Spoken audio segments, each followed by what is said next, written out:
Hey everybody, welcome to episode 27 of Cool Chords. Today we're going to be taking a look at a really unique song by Foo Fighters titled Breakout. Hope you enjoy.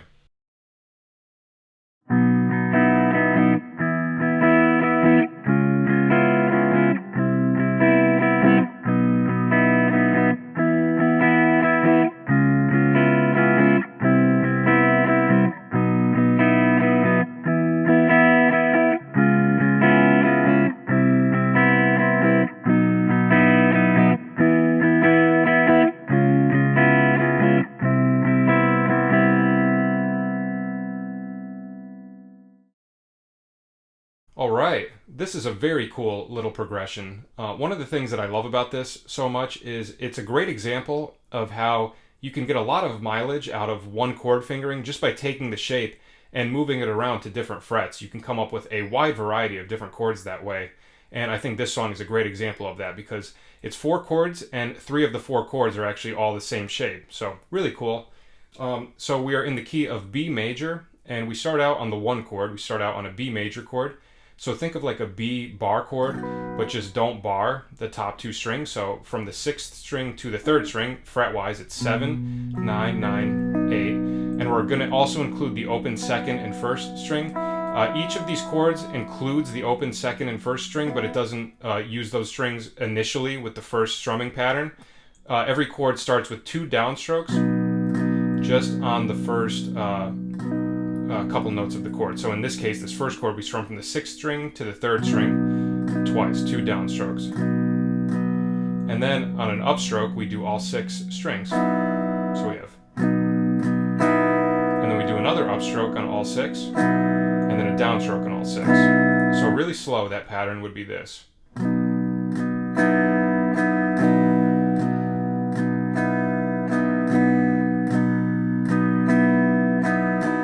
Okay, so we're starting on the 1 chord, Roman numeral wise, and we start with just a B major chord, and then when we add those 2 open strings, we would call that B major add 11. Right, really great sound.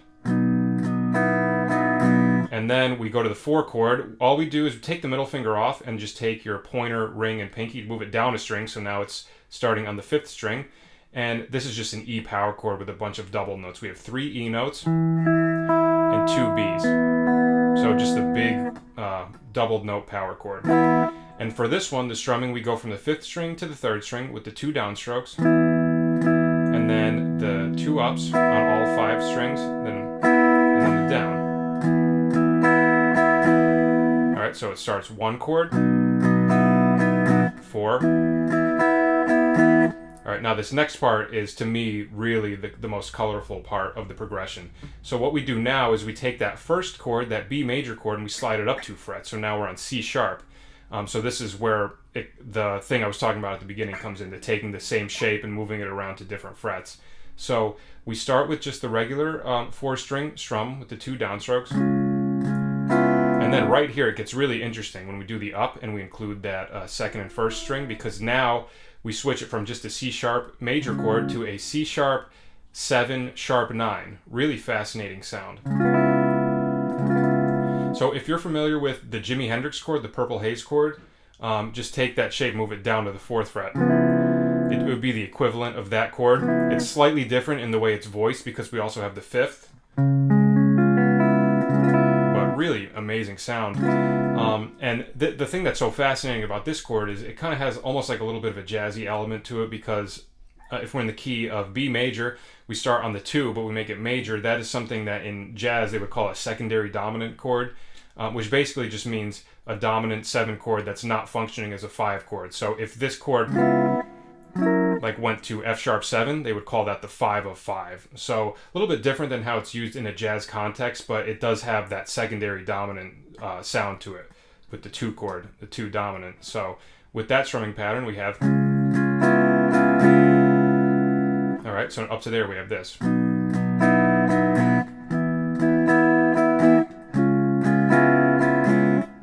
And another thing that I was going to say too, one of the reasons why, I mean, this chord kind of sounds dissonant on its own, But I think one of the reasons why it doesn't stick out that much in the song is because there's that filter going on with the strumming.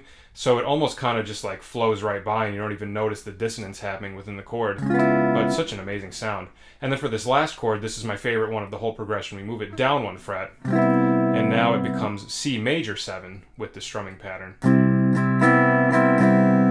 So I just love those last 2 chords. Right, and like I said, that he got all of those chords just from taking that first voicing. Just move it up and down. Right, look at all these different sounds. Just moving it to different frets, you come up with this whole wide variety of different chords with different sounds. Right, we get more of that dissonant kind of tension-y chord with the C sharp. The C is, very colorful.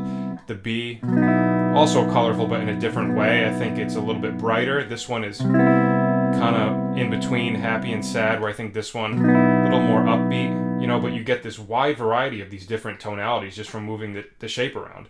And right here, Roman numeral wise, that C chord, we just call it the flat 2 major, which is not uncommon to do. A lot of times if you're in a major key, in this case B, a lot of times people will do the flat 2 chord instead of the 5 chord. Some people would refer to that as a tritone sub, although in jazz theory, a tritone sub is typically always a dominant 7 chord. So because it's major 7, it's slightly different, but kind of in the same territory, I would say. So Roman numeral wise, it's 1, 4, 2 dominant, flat 2, major 7. All right, so the whole progression would be this.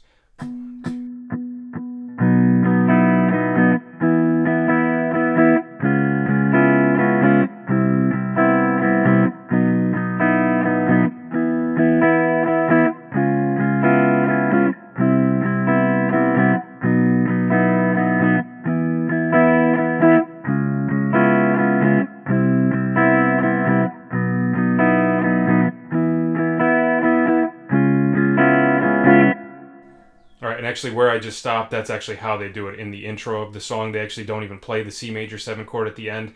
But just for the demonstration at the beginning of the video, I figured I would just play the whole progression 4 times just so you can get it in your ear. But if you're actually playing along with the song, you cut off that C major 7 chord at the end. All right, so that is our episode for this week. I hope you enjoyed it and I hope you learned something. And as always, if you would like to donate and support the channel, you can do so at patreon.com/MikeAudetteMusic or paypal.me/MikeAudetteMusic. Thank you for watching. That is our episode for this week, and I will see you at the next episode. Take care.